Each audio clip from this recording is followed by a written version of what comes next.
You wish to consult me?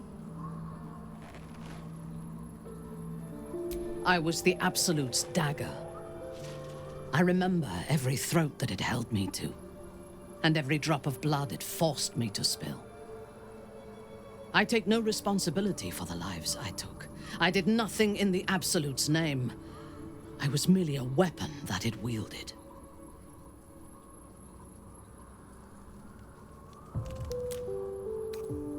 I would rather die than endure it again. The tadpole, the Absolute, they work together like a drug. I did not feel I was compelled to act against my will. I felt ecstatic to serve. Every action seemed a deliberate choice, the best choice, even though I could no more have resisted its commands than flesh can resist decay. Even rational minds like ours cannot reject such a powerful influence. The Absolute can make the impossible seem inevitable.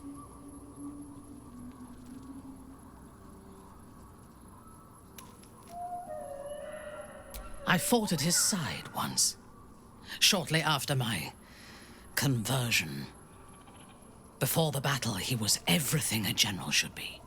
A charismatic leader with a brilliant strategic mind. And when the fighting began, he led his troops from the front and cut through the enemy like a scythe through stalks. Blows and arrows rained down on him, and before long, his face was a mask of blood. But he did not fall. He did not even falter. When we won the day, Ketheric's armor was bent and shattered, but his flesh was unmarked. I have lived long enough to know that few things are impossible in this world. Oh, Ketheric's power is a rare thing, though. I have never seen its like. The necromancer Balthazar is Ketheric's chief advisor. One who has mastery over the dead may well be able to help the living cheated. We should ransack his chambers and see what secrets he keeps for the great general.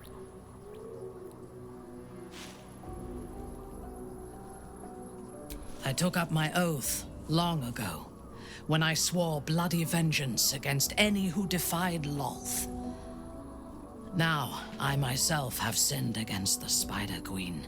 Though my faith is shattered, my oath endures. I am sworn to destroy all those who serve the Absolute.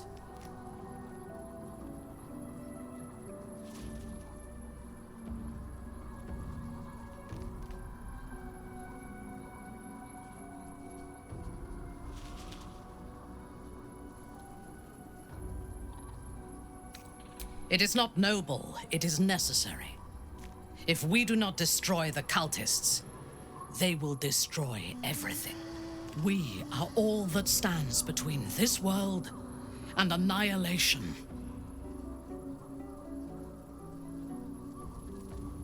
A disparate collection of vagabonds and strays. Did you have anyone particular in mind? She is tolerable, but her faith in the Lady of Loss is poisonous.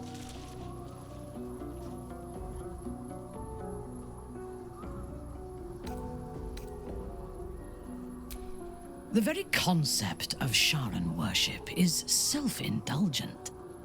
They would have you think every whispered word and hidden thought is of value, but it is not so.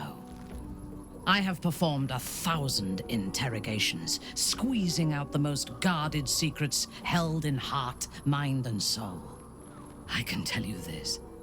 When the trivial parts have been whittled away and I have sifted through what remains, in most cases, a person amounts to nothing at all. I have encountered few Githyanki in my life. Those that I did were raiders. They croaked out pleas for mercy in their alien tongue as they died. Meeting Lae'zel makes me wish I knew more of their culture. I did. She told me that she has nothing to teach that cannot be learned through observation of her prowess in combat.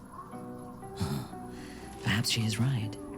She certainly cuts a striking figure in battle. There is a precision to her ferocity that I admire.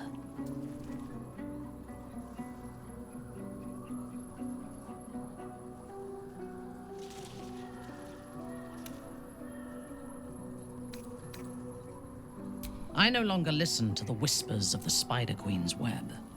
I only obey my own heart's desires.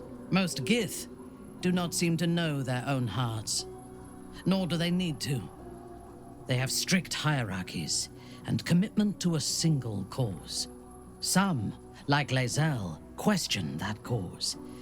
But even so, she retains the discipline of her training.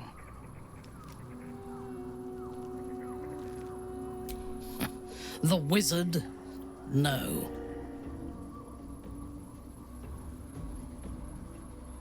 It is pointless. In my experience, the moment they leave their libraries, wizards have the life expectancy of a gnome in a war. Either the enemy recognizes they are a threat and kills them swiftly, or their curiosity leads them to combust while experimenting with the limits of magic. Our wizard is already in a state of suspended combustion, thanks to that orb between his ribs. I suspect it is only a matter of time before he goes up in smoke. I will reserve my social graces for those who might live long enough to appreciate them. He is exceedingly self-righteous. Amusing, considering he bound himself to a devil.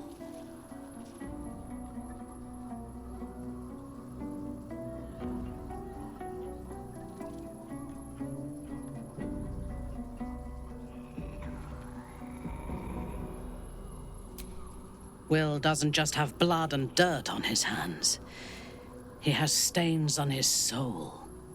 Those last more than a lifetime. It is as it should be. Purity of soul and deed will not help us to survive the Absolute. I would rather be allied with a warlock than the spoiled son of a noble who has more experience with diplomats than devils. I have never known anyone so ferocious and unassailable in battle, and yet so fragile and impermanent in their very being. I often think of mortality as a curse. In time, all that I am and all that I have known and learned will be lost. In time, our cities will be dust. Karlach does not seem to have such anxieties. Perhaps because she cannot afford to. She exists in the moment. And she will burn out and be gone in a moment. There is something very beautiful about that.